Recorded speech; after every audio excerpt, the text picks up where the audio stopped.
Alice, qu'est-ce que vous pensez du marché? Est-ce qu'il est logique? Est-ce qu'il est bien valorisé? Est-ce que vous êtes à l'aise avec les prix actuels? Ben, de mon point de vue, hein, pour répondre à la question, non, les marchés ne sont pas rationnels, et heureusement. Sinon, je ne vois pas très bien comment vous et moi, on gagnerait de l'argent. Enfin, faut quand même être Il faut clair. les excès, quoi. C'est-à-dire que Dans les deux heureusement qu'il y a sens. des périodes d'exagération et des périodes où tout le monde a peur, comme on a vu ces derniers temps, parce que c'est des opportunités pour nous, et c'est comme ça, je pense qu'il faut le saisir. Et en fait, quand vous m'avez posé la question, j'ai quand même un petit peu préparé, et je suis allée regarder la définition dans le Vernimen, je ne sais pas si vous connaissez, qui est le livre, en tout cas quand vous êtes en école de finance, qu'on vous donne et que vous devez apprendre. Et qu'est-ce qu'un individu rationnel, un investisseur rationnel? Parce qu'il faut quand même se poser la question. C'est quelqu'un qui va agir de manière cohérente avec toutes les informations qu'il va avoir sur un titre, un actif coté. Et agir de manière cohérente, est-ce que c'est ce qu'on fait? Ben, je ne crois pas. Et on voit dans les années 80, et vous en parliez, il y a toute la finance comportementale qui s'est développée et qui montre bien que il y a des choses, des anomalies un petit peu étranges qu'on peut évoquer. Mais par exemple, le lundi, est-ce que vous savez que le lundi, en général, les titres baissent plus, enfin les bourses, en tout cas le marché action, baisse plus que les autres journées de la semaine? Il faut se poser la question. Est-ce que vous savez aussi que la météo a un impact sur, en tout cas, on a trouvé une corrélation. Quand il fait beau, les cours de bourse, de manière globale, augmentent plus que quand il fait pas beau. C'est relativement, c'est intéressant en tout cas à voir. Il y en a plein d'autres. Hein. Octobre, c'est souvent un mois pourri en bourse. Bon, Et il y en a plein exactement. d'autres. Donc, Ouais. les marchés ne me semblent pas rationnels. On a des théories économiques sur l'efficience des marchés. L'efficience n'est possible que si les individus, les investisseurs sont rationnels. Néanmoins, je crois que l'efficience, on n'y est pas. Et avec l'accélération de l'information, de la diffusion de l'information, l'augmentation du fréquence trading, tous nos amis des hedge funds qui font des leviers 3, 4, 5, 6, eux viennent accélérer tous ces mouvements. Et donc, moi, je suis bien contente que les marchés soient pas rationnels. C'est pour moi une pure opportunité. Donc, Jean-Louis, tu vois, pourtant, j'investis de manière longue sur les titres, mais je saisis les opportunités. François, là, quand Alain vous attaque, enfin nous attaque les journalistes en disant voilà, les médias ils font du bruit, mais en fait il ne s'est rien passé, on a perdu 7-8%, mais c'est pas grave, même les banquiers centraux, on la trouille alors qu'ils ne devraient pas. Qu'est-ce que vous répondez là? Je ne suis pas du tout d'accord, d'abord.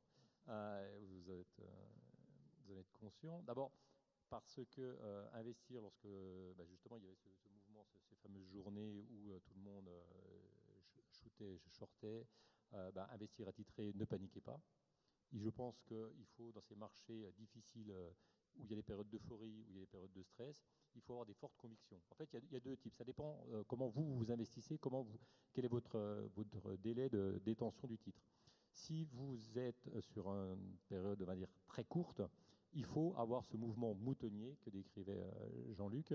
Il faut absolument essayer d'amplifier les mouvements de hausse ou de baisse. Dès qu'il y a un signal qui se déclenche, tout le monde se met à regarder. De toute façon, dès que ça panique, on regarde dans le rétroviseur. Et la meilleure façon de regarder dans le rétroviseur, c'est de regarder l'évolution des cours de bourse. C'est l'analyse technique. Donc là, vous avez le comportement psychologique du marché dans le passé. Dès que le marché va mieux, on se projette sur l'avenir, perspective, etc., etc. Donc dans les périodes de stress, il faut absolument amplifier le mouvement. Donc on est on va dire dans un environnement non rationnel, et donc là, on en profite. Quand on est un investisseur de long terme ou de moyen terme, il faut, comme le dit Alice, il faut justement, c'est à ce moment-là qu'il faut essayer de rentrer ce qu'on appelle des fenêtres de tir pour acheter des titres qui ont été shootés par le marché, par les investisseurs qui sont de plus en plus moutonniers. Mais quand on regarde sur le long terme qui gagne de l'argent en bourse, ce sont quand même beaucoup des investisseurs de long terme. Regardez les performances de Berkshire Hathaway, de Warren Buffett, regardez les performances boursières d'Albert Frère. Ce sont des investisseurs qui ont, on va dire, une idée par an. Ils n'ont pas 15 idées par jour, ils ont une idée par an. Ils rentrent généralement dans des périodes de gros stress et ils gardent ces titres-là pendant plusieurs années et c'est comme ça qu'ils font fortune. Il faut vraiment de plus en plus avoir de fortes convictions. Quand vous achetez un titre, quand vous prenez une position, il faut exactement savoir pourquoi vous la prenez, pas seulement parce que le petit copain l'a pris. Il faut regarder juste si le petit copain l'a pris, si vous faites vraiment du day trading ou de l'investissement, on va dire, à la petite semaine. Si à partir du moment où vous êtes sur une logique d'investissement sur longue période, il faut là vous faire votre propre conviction. Alors là, il faut bien sûr suivre les médias, regarder BFM, lire Investir, voir d'autres supports, d'autres sites financiers. Il faut se tenir énormément informé. Il faut avoir cette notion de réassurance. Quand vous avez un titre, il faut essayer de savoir, créer des alertes essayer de savoir pourquoi vous l'avez acheté, qu'est-ce qui se passe, quand est-ce qu'il y a des publications, est-ce que le patron il change ou pas. C'est très important, la qualité du management. On l'a vu récemment avec Sanofi, qui était la première capitalisation à la Bourse de Paris. Bon, c'est revenu la deuxième avec la baisse du titre. Donc il faut vraiment comprendre pourquoi on achète.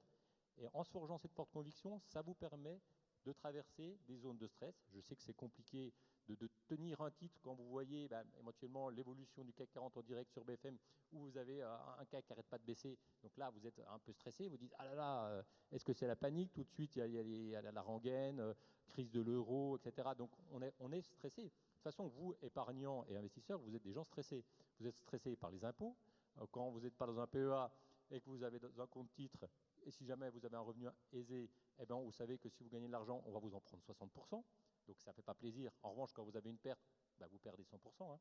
Donc vous êtes stressé par les impôts, vous êtes stressé par ces marchés où vous dites un jour c'est blanc, un jour c'est noir, un jour voilà, c'est la récession en Europe, le lendemain non, il y a la croissance aux États-Unis, ça redémarre, donc vous dites qu'est-ce que je fais?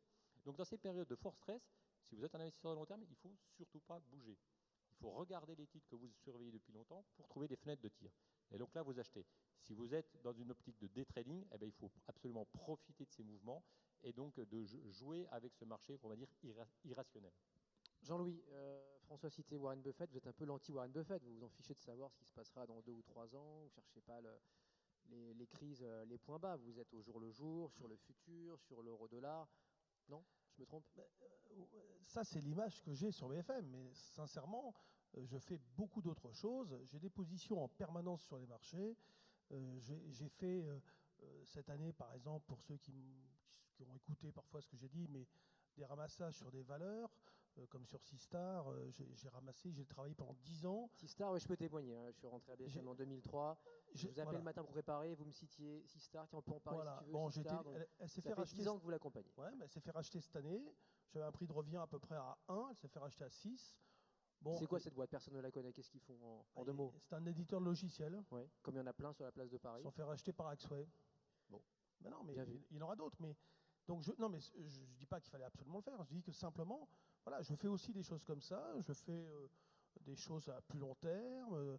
Là, je suis stratège d'un fonds qui s'appelle Idal Premium. Bon, ça démarre. Hein. Il n'y a pas beaucoup d'argent dedans. On démarre.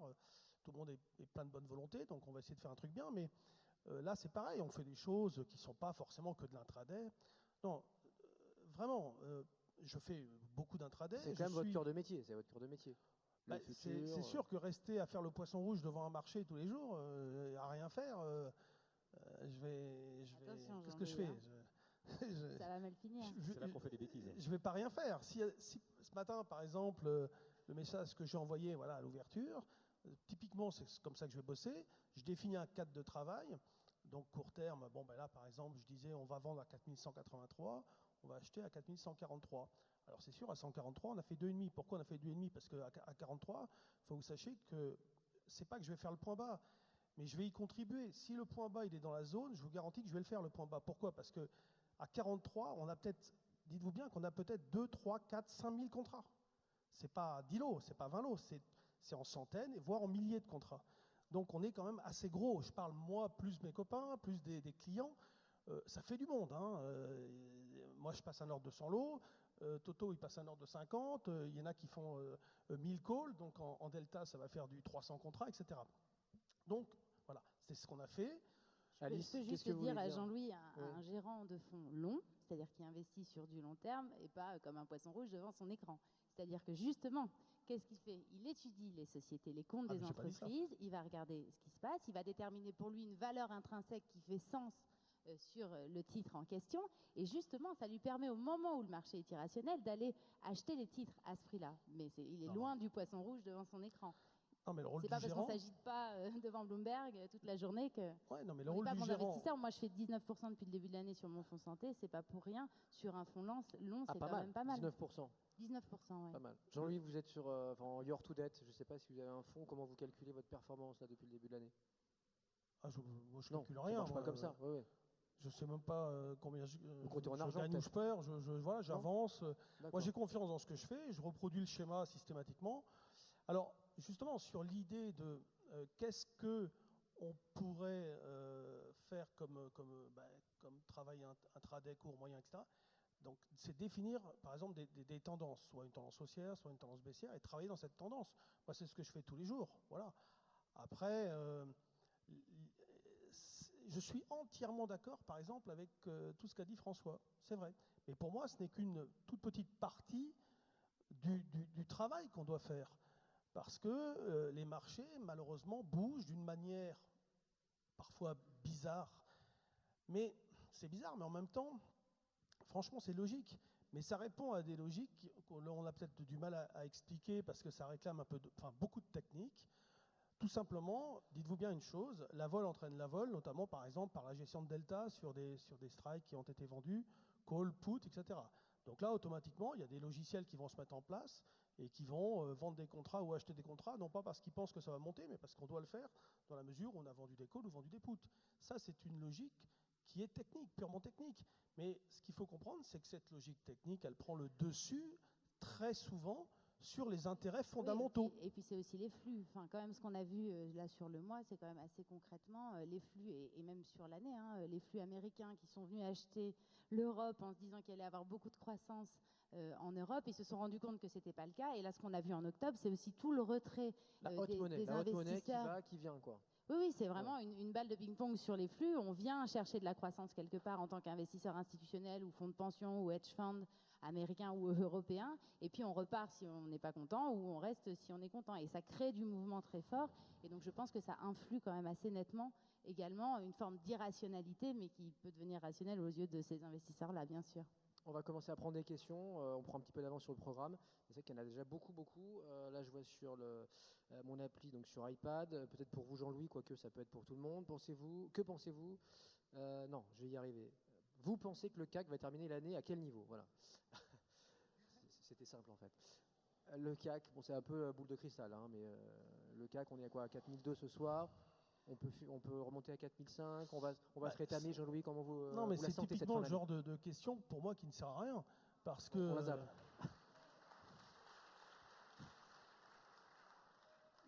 Merci pour lui, pour celui qui a posé la question. Non, mais visiblement, vous n'êtes pas le seul à le penser. moi, mon rôle, c'est pas d'être devin. Mon rôle, c'est d'établir des scénarios probables.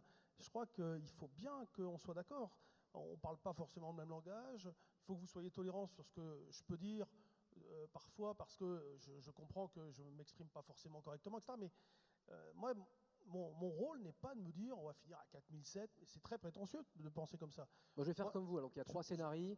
Ça va Non, monter, ça va baisser. Je pense que ou les il va rien se passer. probabilités que le marché finisse peut-être en roue libre sont très importantes. En tout cas, tout le monde serre les fesses pour que ça finisse autour de 4100, 4400. Pourquoi pas? Tout le monde prie pour que ça finisse. Enfin, tous les gérants aimeraient bien que ça finisse calmement. Ils n'ont pas envie de se prendre de la vol en fin d'année. Vous savez ce que ça veut dire, se prendre de la vol en fin d'année pour un gérant? Mais c'est mortel, parce qu'il peut surperformer, tant mieux, mais il peut se mettre à sous-performer rien que sur 2 mois et bousiller une année. Et ça, c'est vraiment pas bon pour lui. Alain Pitous, il a raison, Jean-Louis, ou pas là? Oui, non, mais ça, on est d'accord. Enfin, j'entends depuis tout à l'heure. On parle tous de la même chose, mais avec des mots différents, et on exprime des logiques un peu différentes et des comportements un peu différents, mais à la fin, on travaille tous sur la même matière. Et les gérants, c'est comme de dire les traders. Il y a des traders, et on en voit régulièrement aussi, qui font faillite. C'est-à-dire que tu vois, c'est pas aussi simple que c'est pas parce que tu es trader que tu vas gagner de l'argent nécessairement. Et donc et inversement sur la gestion, c'est pas parce qu'il y a des gérants qui font rien que tous les gérants ne font rien. La gestion, c'est très vaste maintenant. Tu parles de... C'est très dur.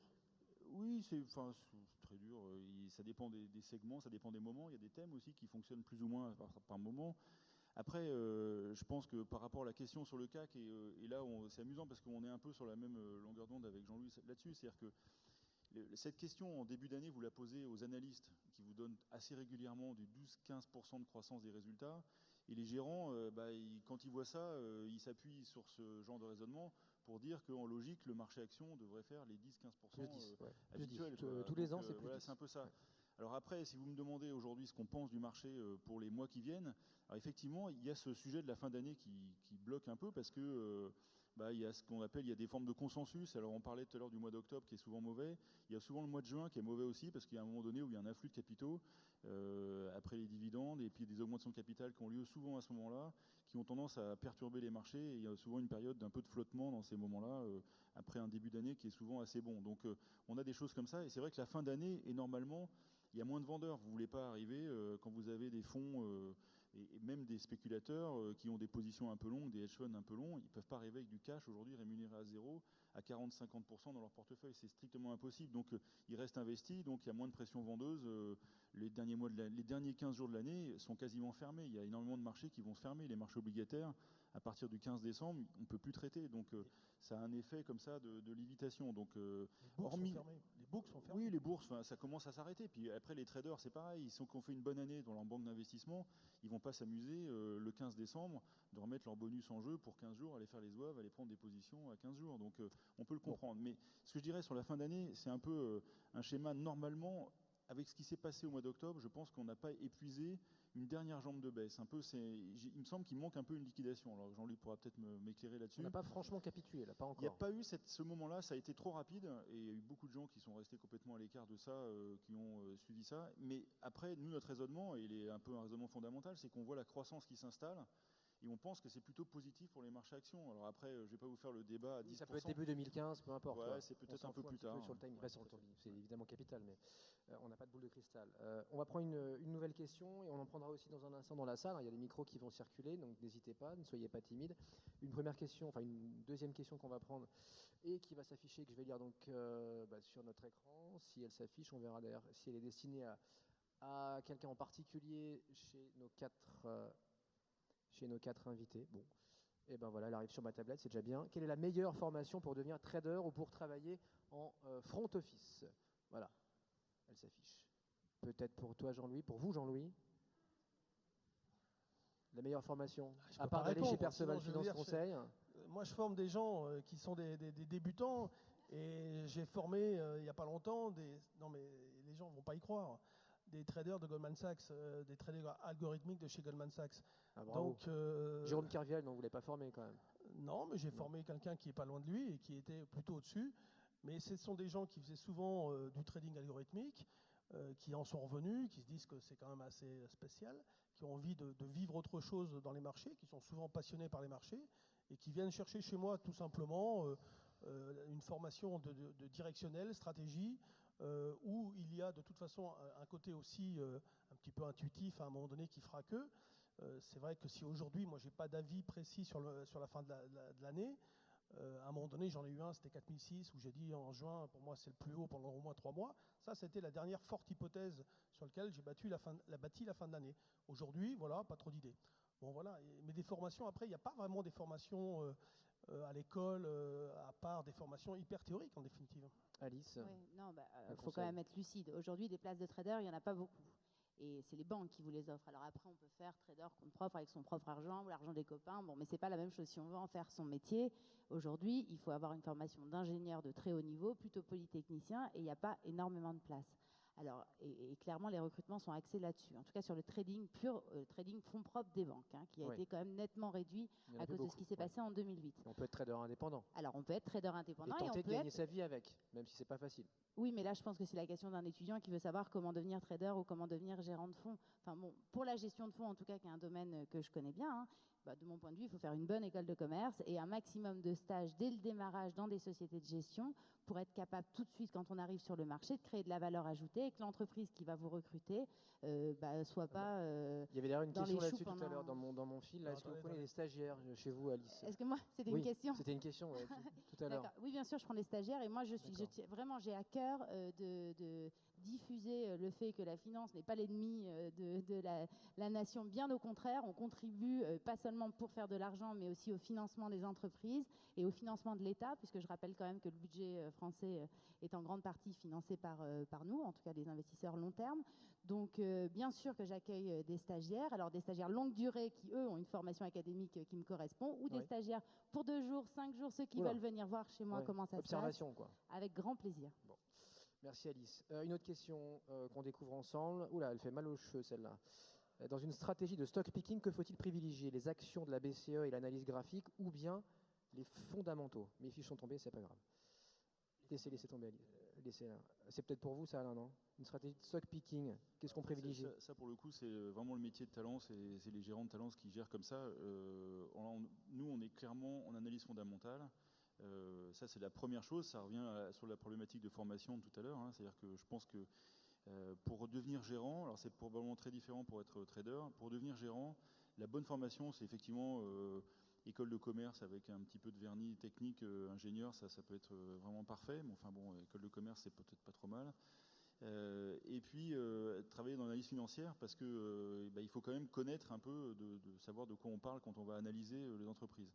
Et puis après, je pense que l'autre point, et là on va retrouver sur la problématique du trader, c'est que il faut y aller progressivement. Je pense que la complexité des marchés aujourd'hui et des interactions, et là on va se retrouver avec des problématiques de BCE, etc., vont nécessiter de l'expérience. Et je crois que la première règle, c'est de bien maîtriser la vitesse de son véhicule, quelle qu'elle soit. C'est-à-dire que vraiment, que ce soit le gérant, on peut pas lancer un jeune gérant sur des actifs complexes tout de suite, et on ne peut pas le lancer un jeune trader avec des leviers monstrueux tout de suite. Donc il faut y aller pas à pas et faire son expérience soi-même, parce qu'on n'apprend jamais aux dépens des autres sur les marchés. Ça, c'est un point aussi important. Merci Alain. On va prendre une nouvelle question dans la salle peut-être cette fois-ci. Donc il y a des micros à votre disposition. Vous n'avez qu'à lever le doigt. Vous allez voir par magie, il y en a une au premier rang. Monsieur, le micro s'il vous plaît. Notez, ça arrive.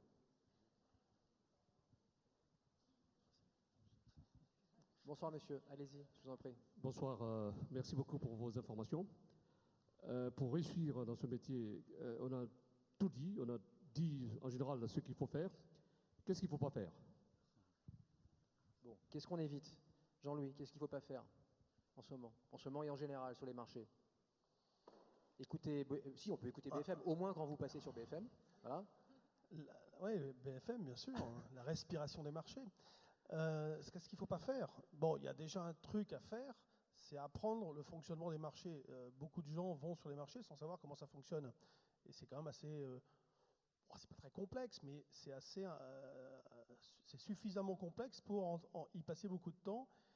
Là, on est avec IG Market. Il y a des effets de levier très importants, potentiellement très importants. Oui, donc potentiellement, on n'est pas obligé. Voilà, c'est pour ça que je dis potentiellement. Donc il faut savoir garder quand même une certaine sagesse. Peut-être que vous avez la possibilité d'utiliser ces effets de levier importants dans des circonstances extrêmement courtes dans le temps. Ça me semble quand même risqué, mais il y a des limites à ne pas dépasser. Donc si par exemple vous achetez une option jour, il y a un truc à faire, par exemple, c'est acheter une option jour si vraiment vous voulez taper fort, mais couvrez-vous par une option jour que vous avez à disposition sur le site, et puis vous tapez le futur en face à fond, en espérant que, votre perte, vous la connaissez, en espérant que ça bouge. Mais c'est le seul moment, enfin, il n'y a que pour moi que cette manière de faire qui vous permettra de jouer des effets de levier forts. Si vous jouez systématiquement de l'effet de levier, je vous dis vraiment, depuis 32 ans, j'ai vu personne survivre. Personne. C'est même pas qu'il y a une chance, il y a zéro chance. Si vous jouez tout le temps des effets de levier à partir de 20... Vous savez, j'ai des copains qui travaillent un peu partout et j'en discutais avec lui, par exemple, sur le Forex. Vous voyez, il était d'accord avec moi. Même pour un professionnel qui a une réactivité très importante, un effet de levier sur le Forex au-delà de 20, 30, à long terme, je parle. Je ne vous dis pas que vous n'allez pas faire des opérations extraordinaires. Il faut être en forme pour faire du 20, Mais 30. oui, mais voilà, on va parler... Attention, je parle d'un professionnel qui a beaucoup de réactivité, qui peut faire beaucoup de trucs. Au-delà de cette limite, il sait qu'il est mort dans une perspective long terme. Donc vous, si vous dépassez 10 déjà, c'est beaucoup, c'est vraiment beaucoup. Donc déjà, un truc à ne pas faire, c'est aller avec des effets de levier trop importants sans une couverture. Voilà, simplement. Alain, un complément de réponse rapidement et on reprend une question. Les excès de confiance, c'est-à-dire qu'en fait, les excès de confiance, c'est-à-dire qu'il y a des moments où on sent bien le marché, on accumule 2, 3, 4, 5 semaines, mois de bonnes performances, et là, à un moment donné... Forcément, c'est grisant, si on est dans le bon sens, on gagne de l'argent. Et ça, je pense que c'est un sujet... les excès de confiance sont dramatiques, et inversement, c'est pas parce qu'on s'est trompé 3, 4, 5 fois de suite qu'on est le dernier, et donc il faut savoir se remettre en cause et puis remettre les pendules à zéro de temps en temps. Et je trouve que c'est amusant, il y a plusieurs questions qui tournent un peu autour de ça. Moi je suis en ce moment au jury des talents du trading et je vois un peu les fonctionnements. C'est intéressant de voir les fonctionnements de personnes qui se retrouvent avec une somme limitée, hein, c'est un portefeuille quel qu'il soit, il est limité, et un temps limité, et c'est intéressant de voir le comportement des différents traders qui ont chacun leurs caractéristiques. Et c'est, regardez, vous verrez le comportement, comment ça évolue un peu le schéma là-dessus, et c'est amusant à suivre, quoi. Une autre question, s'il vous plaît, avec toujours un micro mobile. Il y a un monsieur au fond. Ça marche? Oui, bonsoir. Je voulais savoir par rapport à la situation économique européenne qui ne semble pas brillante, notamment concernant les prévisions pour 2015. Quels seraient les titres que vous conseillerez à la vente à découvert pour l'année prochaine, par exemple, sur le moyen terme? Wow, ça c'est pour nos gérants fondamentaux, ça. Je sais que c'est un sujet qu'on n'aime pas beaucoup aborder, mais la vente à découvert m'intéresse. Bon, Alice, qu'est-ce que vous shortez là? Alors, pas Carmat, hein, vous ne parlez pas de Carmat ce soir. Moi, je n'interviens plus sur la question Carmat, bien entendu, mais bien que j'adore cette société, mais c'est un autre sujet. Alors, qu'est-ce que je... Bon, alors déjà, oui, pour 2015, c'est pas du moyen terme, voilà, mais simplement... Franchement, c'est une très bonne question. Moi, je suis pas, je vais vous dire les secteurs où je ne suis pas investie, parce que j'ai un fonds santé, puis j'ai aussi un fonds plus généraliste. Mais par exemple, je suis quasiment pas dans le pétrole. Alors c'est vrai que ça tombe plutôt bien parce que ces derniers temps, ça m'aurait coûté assez cher. Donc, mais bon, de là à vous dire de shorter le Brent sur l'année, je suis pas sûre de pouvoir vous le dire. Et puis éventuellement être très vigilant sur la chimie, enfin en tout cas sur le secteur de la chimie, et en tout cas en européen. Donc vous connaissez les titres, hein, je ne vais pas vous les apprendre, il suffit de prendre sur Boursorama, tout sera marqué, ou sur les différentes plateformes. Voilà, donc moi je shorterai éventuellement la chimie et le pétrole, mais moi je suis plutôt longue. Donc, François, c'est vrai que ça reste encore un peu tabou en France de shorter au moins les actions. Vous, en investir, vous planchez déjà, j'imagine, sur 2015. Qu'est-ce que vous allez conseiller à vos lecteurs sur le papier, sur Internet? Au moins, on se tient à l'écart de quelle valeur, quel secteur là? Là, je suis d'accord avec Alice, il faut être prudent sur le pétrole. Quand on voit l'évolution du cours du pétrole qui a perdu plus de 25% en l'espace de 3 mois, évidemment, ça va faire du dégât. D'abord chez les pétroliers et surtout chez les parapétroliers. Chez les pétroliers, Total reconnaît qu'une baisse de $10 du baril, ça leur fait un manque à gagner de 1,5 milliard de bénéfices. Donc ça va très très vite. Donc les pétroliers souffrent, ils vont surtout souffrir sur 2015 si on reste sur le niveau actuel au niveau du prix du baril. Les parapétroliers, bien sûr, quand vous êtes pétrolier, vous allez passer moins de commandes auprès des parapétroliers. Donc tout ce qui est Vallourec, Technip, ça va être chahuté. CGG, alors là, on n'en parle même pas. C'est plutôt le plus mauvais de la classe. Donc prudence sur le parapétrole, prudence éventuellement sur les banques. Il faut peut-être avoir un petit peu de banque, mais on le voit, la visibilité est extrêmement faible. Avec une nouvelle problématique américaine qui n'hésite pas à lancer de grosses amendes dès qu'il y a un petit écart. Prudence également sur les Matprum, les ArcelorMittal et compagnie. Donc là, c'est plutôt à éviter. Il faut privilégier la visibilité. À la fin de l'année, on l'a dit en début, lorsqu'en fin d'année, on observe une hausse des marchés. Pourquoi les marchés montent? Parce qu'on est sur des marchés psychologiques. Et les investisseurs, inconsciemment, savent que l'année suivante, statistiquement, il y aura une hausse des bénéfices. Lorsqu'on regarde sur de très longues périodes, 1889, l'évolution du S&P 500, l'évolution des profits annuels, on est sur une tendance d'amélioration de 6,15% du résultat opérationnel des entreprises du S&P 500. Ça marque profondément les investisseurs et ils savent après pas forcément pourquoi ils deviennent optimistes à la fin de l'année, mais ils deviennent optimistes parce qu'ils pensent aux bénéfices de 2015 qui seront en amélioration par rapport à 2014. Donc ils se placent dans une perspective haussière mécaniquement parce que depuis 1989, et le S&P 500, c'est le marché qui drive tous les autres marchés. Donc on est sur une problématique d'amélioration des profits. Ça permet d'avoir une fin d'année, généralement on parle de rallye de fin d'année, et donc on se place sur des positions, sur des titres plutôt rassurants. Alors ça dépend après comment vous constituez votre portefeuille. Il y a des valeurs qu'il faut toujours garder. Il y a des valeurs du style ArcelorMittal, du style Air Liquide, du style Essilor. Ça commence par un A, mais c'est un peu moins volatile. Voilà, il y a des Schneider Electric, ça c'est des valeurs vraiment de fonds de portefeuille. Ceux-là, vous pouvez dire, vous êtes tranquille, il n'y a pas besoin de les surveiller comme le lait sur le feu. En revanche, il y a des titres vraiment très tactiques. Donc dès que la BCE éventuellement se lance dans une politique un peu plus accommodante, il faut mettre un petit peu de financière, mais tout de suite après les revendre. Il y a des titres il faut être extrêmement mobile sur des valeurs technologiques, sur des valeurs biotech. Il ne faut jamais acheter une seule biotech. Je sais qu'il y a beaucoup d'enthousiasme sur Genfit, qui est la star en ce moment. Elle a pris combien depuis le début de l'année, François? Elle a pris plus de 100% déjà depuis le début de l'année, je crois. Sur quelques années, on a Inat plus de, Pharma, on c'est a la plus de folie 1000, aussi. 1000% depuis quelques années. Ouais. Donc, une biotech, ça ne s'achète jamais sur un seul titre. Il faut jouer 5, 6, 7 valeurs pour être sûr d'en avoir 1, 2, 3 bonnes qui vont compenser les pertes des autres. Donc ça dépend, il y a vraiment des profils suivant le type de valeur. Jean-Louis, un complément de réponse rapidement, Non, comme ça on prend d'autres... Juste une petite provocation, mais ce qu'a dit Alice et ce qui a été dit également par François, par exemple sur le pétrole, ça, c'est une analyse, une vision rationnelle des marchés. La simple question, c'est est-ce que ce n'est pas trop tard? Parce que les titres, ils ont déjà dévissé, mais d'une manière incroyable.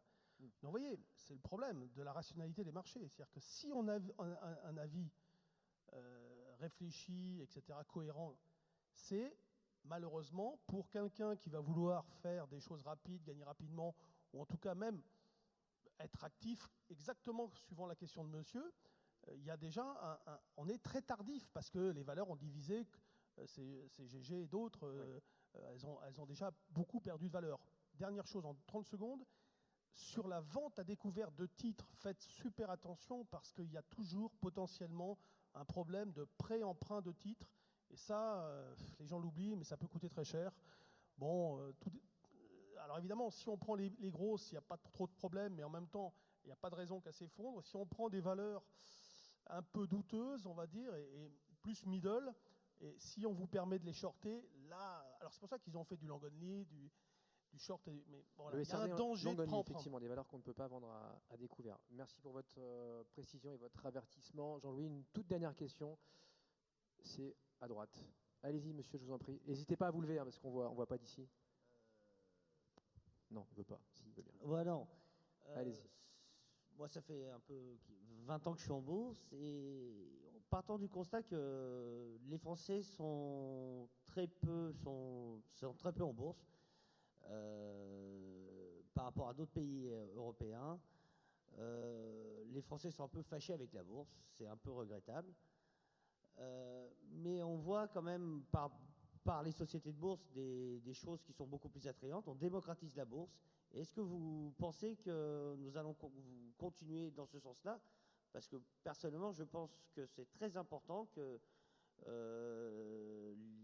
l'argent des Français soit, pas en grande partie, mais soit dans une bonne proportion dans les capitaux des sociétés. C'est-à-dire, comment peut-on faire par rapport à il y a 20 ans où il y a 20 ans, on n'avait rien. Je veux dire, on avait de la GFI qui coûtait à l'époque, je parle en francs, 40, 50 francs pour s'informer. Aujourd'hui, on a des formations gratuites dans toutes les sociétés de trading, Bourse Direct ou IGT Market ou des réunions comme ça. Et est-ce que vous pensez que ce mouvement va s'amplifier? Alice, il a raison, monsieur. Effectivement, en France, on n'est pas très bourse. Oui, c'est ça. Pas assez, sûrement. Votre diagnostic est très bon et c'est bien dommage parce que franchement, moi, j'aimerais bien que plus de personnes investissent sur le marché action et notamment dans les fonds d'investissement. Je pense que le problème, il est académique, c'est-à-dire que malheureusement, on est dans un pays où l'économie est un peu passée au second rang des matières à enseigner au jeune public et c'est dommage parce qu'en fait moi franchement après les très journalistes, concrètement les profs, moi j'ai une société de gestion, j'ai envie de dire aux gens mais qu'est-ce que c'est passionnant, je veux dire le matin on arrive, on fait un point sur tout ce qui s'est passé dans le monde et on essaye de prendre des décisions par rapport à ça. Quel métier est plus extraordinaire que celui-là et quel domaine est aussi varié que le nôtre, et donc je vous rejoins et j'espère contribuer parfois en allant sur BFM en essayant d'expliquer la passion qu'on peut avoir autour des marchés financiers. Et ce n'est pas que des chiffres comme on peut croire, ce sont des entreprises et c'est notre vie à tous. Donc est-ce que ça va progresser? Je l'espère. J'ai quand même pas le sentiment que les orientations qui sont prises par l'éducation nationale et par nos ministres sur ce sujet soient particulièrement importantes. On est sur des sujets, la question du genre, des choses extrêmement intéressantes. Donc voilà, c'est dommage et c'est vraiment triste. Et si je pouvais devenir ministre de l'Éducation nationale, c'est la première chose que je ferais. Jean-Louis et Alain, une micro-réponse et on s'arrêtera là. Non, ce sont les politiques qui n'aiment pas les marchés. On tend à exclure les particuliers des marchés financiers et c'est loin d'être terminé, rien que par les taux d'imposition dès qu'on commence à gagner de l'argent, parce qu'en effet, on se paye des plus-values à, enfin, je ne sais plus combien, moi je ne regarde Il y a pas. le PEA, PME. Ça peut aller jusqu'à Jean-Louis, 60, on est sauvé. 70 si vous comptez tout avec l'ISF. Et donc on vous envoie vers les contrats d'assurance vie, on vous envoie vers tous ces trucs-là. Donc non, on fait tout pour que les gens n'aillent pas vers les marchés financiers. Et aujourd'hui, autour de moi, tous ceux qui gagnent beaucoup d'argent partent. Mais ils ne disent plus qu'ils vont partir. Hein. Ils partent, ils ne disent plus rien, ils sont partis. Alain. Moi, j'ajouterais juste un mot. Juste un mot, et parce que les épargnants sont rationnels et ils vont réaliser progressivement, ça ne va pas venir tout de suite, mais c'est déjà bien enclenché, c'est que les taux sont extrêmement bas. Vous avez les taux, ce matin, les Allemands ont émis une 5 ans allemande, donc d'État allemand à 0,12%. L'État français émet à 5 ans, c'est coté aux alentours de 0,70. L'État français à 10 ans, c'est 1,20. Donc mécaniquement, pour gagner de l'argent, il va falloir aller sur des actifs qui sont du type bourse, hein, pour aller faire un peu de rendement et pour aller faire un peu d'amélioration, pour améliorer un peu sa perspective de placement. Parce que les assureurs, notamment les assureurs, ils peuvent pas y aller, ils sont bloqués, il y a la réglementation, donc c'est qui ils? Non mais ils vont Qui y va aller. mettre son Non mais argent là-bas? les assureurs aussi vont y aller. Les institutionnels sont en train de commencer à faire la bascule. Juste un chiffre, hein. Les 400 plus gros fonds à travers la planète, que ce soit les fonds souverains et autres, gèrent 29 000 milliards de dollars et ils sont en train de faire cette bascule.